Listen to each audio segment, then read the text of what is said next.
Hello everyone, আসসালামু আলাইকুম। New একটা পিঠার রেসিপি দেখার জন্য আপনাদেরকে ওয়েলকাম জানাচ্ছি। আজকে আপনাদেরকে তৈরি করে দেখাবো সিম্পল পিঠা। ডিমের পিঠা কিংবা সিম্পল পিঠা যেটাই বলেন না কেন, এই পিঠাটা খেতে কিন্তু ভীষণ মজার। আর এটা বানিয়ে আপনারা কিন্তু 2-3 মাস পর্যন্ত সংরক্ষণ করে রাখতে পারবেন। চলুন আর দেরি না করে এই মজাদার পিঠার রেসিপিটা দেখে আসি কিভাবে আমি তৈরি করেছি। প্রথমেই আমি একটা মিক্সিং বোল নিয়ে নিলাম। এর মধ্যে এখন আমি ডিম নিয়ে নিচ্ছি। পিঠাগুলো আমি 2টা ডিম দিয়ে বানাবো। তো প্রথমে একটা নিয়ে নিলাম, এরপর আরেকটা ডিম নিয়ে নিলাম। এরপর একটা কাঁটা চামচ দিয়ে ডিমগুলোকে একটু ফেটে নিব। তো দেখতেই পাচ্ছেন ডিমগুলোকে আমি ফেটে নিচ্ছি। কিছুক্ষণ ফেটে নিলাম, এরপর দিয়ে দিলাম সামান্য কিছুটা লবণ। লবণটা অবশ্যই দেওয়া ট্রাই করবেন। এরপর দিয়ে দিচ্ছি চিনি। চিনি প্রথমে আমি 1/3 কাপ নিয়েছিলাম। এরপর আমি হাফ কাপ ইউজ করেছি, পুরাটা আমি ইউজ করি নাই। আর মিষ্টিটা একদম পারফেক্ট ছিল 2টা ডিমের জন্য। হাফ কাপ চিনি। যদি আপনাদের ডিমগুলা সাইজে একটু বড় হয়ে থাকে সেক্ষেত্রে 1/3 কাপই ইউজ করবেন। আর যদি 3টা ডিম ইউজ করেন সেক্ষেত্রে 1 কাপ চিনি ইউজ করবেন, কারণ চিনিটা কিন্তু পরে আর দেওয়া যাবে না। আমি হাত দিয়ে খুব ভালো করে চিনিটাকে গলিয়ে নিয়েছি। এরপর দিয়ে দিলাম ময়দা। ময়দা প্রথমে আমি 1 কাপ ইউজ করেছি, এরপর আমি আরও 1 কাপও নিয়েছি। তো একসাথে সব দিয়ে দিব না, আমি এখানে অল্প অল্প করে দিয়ে আসলে মিশিয়ে নিব। প্রথমে আমি এই 1 কাপ থেকে হাফটা দিয়ে দিয়েছি, দিয়ে আবারও ভালো করে মিশিয়ে নিচ্ছিলাম। এরপর আমি আরও একটু দিয়ে দিচ্ছি। তো আমার কিন্তু এই 2 কাপ পুরাটাই লেগেছিল। আপনাদের কম বেশি লাগতে পারে, সেক্ষেত্রে আপনারা ময়দার পরিমাণ যদি লাগে তাহলে দিয়েই দিবেন। তো আমার ডিমের সাইজ অনুযায়ী ময়দা লেগেছে। তো এখানে আমার 2 কাপ ময়দাই লেগেছে। এখন খুব ভালো করে আমি আটাটাকে মথে নিব। দেখতেই পাচ্ছেন খুব ভালো করে মথে নিচ্ছি। তো এই যে আমার আটাটা কিন্তু খুব ভালো করে মথে নেওয়া শেষ। এরকম টাইপের একটা রুটির আটার মতো হবে। এখন এটাকে আমি 10 মিনিটের জন্য রেস্টে রেখে দিব। ফিরে আসলাম 10 মিনিট পর। এখন আমি প্রথমেই একটা রুটি বানিয়ে নিব। তো আটাটা নিয়ে নিলাম। এরপর কিছু আমি আবারও আটা নিয়ে নিলাম, শুকনা আটা।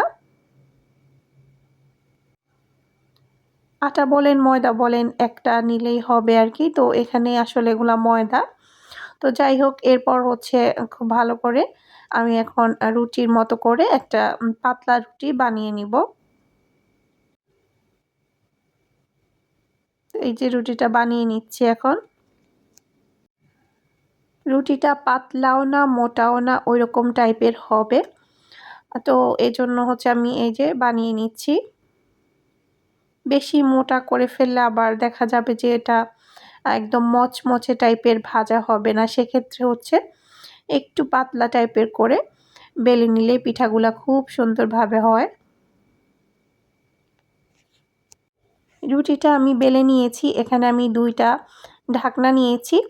তো আমি আসলে প্রথমে বানিয়ে দেখব যে কোন ঢাকনা দিয়ে আসলে পিঠাটা কীরকম হয়। যেটা দিয়ে আমার কাছে মনে হবে যে একদম পারফেক্ট আছে, তো আমি সেটা দিয়েই সবগুলা পিঠা বানাবো। তো ছোটটা দিয়ে দেখলাম যে একদম ছোট ছোট হয়, এজন্য আমি বড়টা দিয়েই সবগুলা বানাবো। আপনারা আসলে যে কোনো সাইজের করে বানাতে পারবেন, সেটা আপনাদের ইচ্ছা, ছোট সাইজ কিংবা বড় সাইজ।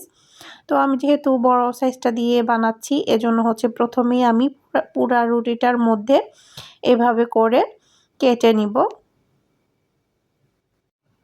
তাহলে ইজি হয়। এরপর আমি এই বলের মতো গোলগুলা নিয়ে জাস্ট পিঠাগুলাকে বানিয়ে নিব। আর এই পিঠাগুলা বানানো একদমই ইজি।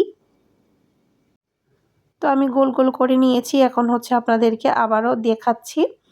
আপনারা দেখেই বুঝতে পারতেছেন আমি কিভাবে পিঠাগুলা বানিয়ে নিচ্ছি। আপনাদের সুবিধার্থে আমি আরও কয়েকটা পিঠা বানিয়ে দেখাচ্ছি। প্রথমেই 2 ভাঁজ করে নিতে হবে, এরপর উপর থেকে একটা চাপ দিলে হয়ে যাবে। তো দেখতেই পাচ্ছেন প্রথমে 2 ভাঁজ করে উপর থেকে একটা চাপ দিলাম আর হয়ে গেল সিম্পল পিঠা। এই পিঠাটা বানানো খুবই ইজি। আপনারা এটা বানিয়ে কিন্তু 2 মাস 3 মাস পর্যন্ত সংরক্ষণ করে খেতে পারবেন। এই পিঠাটা একদমই নষ্ট হয় না, অনেক দিন পর্যন্ত ভালো থাকে। অতিথি আপ্যায়নে খুব সহজেই কিন্তু আপনারা এটা দিতে পারবেন। তো দেখতেই পাচ্ছেন আমি সবগুলো এভাবে বানিয়ে নিচ্ছি। তো এই যে আমি হচ্ছে এখানে 2 প্লেট বানিয়ে নিয়েছি। তো মোট 4 প্লেট পিঠা হয়েছে, দেখতেই পাচ্ছেন। এখন চলে যাব ভাজতে। চুলাতে একটা পাতিলের মধ্যে পরিমাণ মতো তেল দিয়ে আমি গরম করে নিয়েছি। যখন তেলটা মোটামুটি গরম হয়ে গিয়েছে, এখন হচ্ছে আমি পিঠাগুলাকে দিয়ে দিচ্ছি। আর একসাথে কিন্তু অনেকগুলা পিঠা দেওয়া যাবে। তো আমি পুরা 1 প্লেট দিয়ে দিচ্ছি একসাথে। আর দেওয়ার পর দেখতেই পাচ্ছেন কত সুন্দর লাগতেছে পিঠাগুলা। ফুলে উঠেছে দেওয়ার পরই কিন্তু। কিছুক্ষণ পর পিঠাগুলাকে এখন উল্টিয়ে পাল্টিয়ে দিতে হবে। কারণ কিছুক্ষণ পরই হচ্ছে এগুলাকে উল্টাতে হবে, নয়তোবা একটা পাশ হয়ে যাবে বেশি, অন্য পাশটা কম হবে এজন্য। গোল্ডেন ব্রাউন করে হচ্ছে পিঠাগুলাকে ভেজে নিব আমি। তো এখন উল্টিয়ে পাল্টিয়ে নিচ্ছি। কিছুক্ষণ পর হচ্ছে আমার এই পিঠাগুলা হয়ে গিয়েছে। তো এখন হচ্ছে আমি এগুলাকে উঠিয়ে নিচ্ছি। এরকম কালার হলেই কিন্তু হয়ে যাবে। তো এই পিঠাগুলা উঠিয়ে নেওয়ার পর হচ্ছে আমি এখন বাকি পিঠাগুলাও দিয়ে দিচ্ছি ভাজার জন্য। সেম ভাবে হচ্ছে আমি আরও 1 প্লেট পিঠাও দিয়ে দিচ্ছি। আর দেওয়ার পরই কিন্তু খুব সুন্দরভাবে পিঠাগুলা ফুলে উঠতেছে, দেখতেই পাচ্ছেন। তো এখন হচ্ছে আবারও এগুলাকে নেড়ে চেড়ে ভেজে নিব। কিছুক্ষণ ভাজার পরেই কিন্তু পিঠাগুলা হয়ে যাবে। তো দেখতেই পাচ্ছেন এখন কিন্তু এই পিঠাগুলো হয়ে গিয়েছে।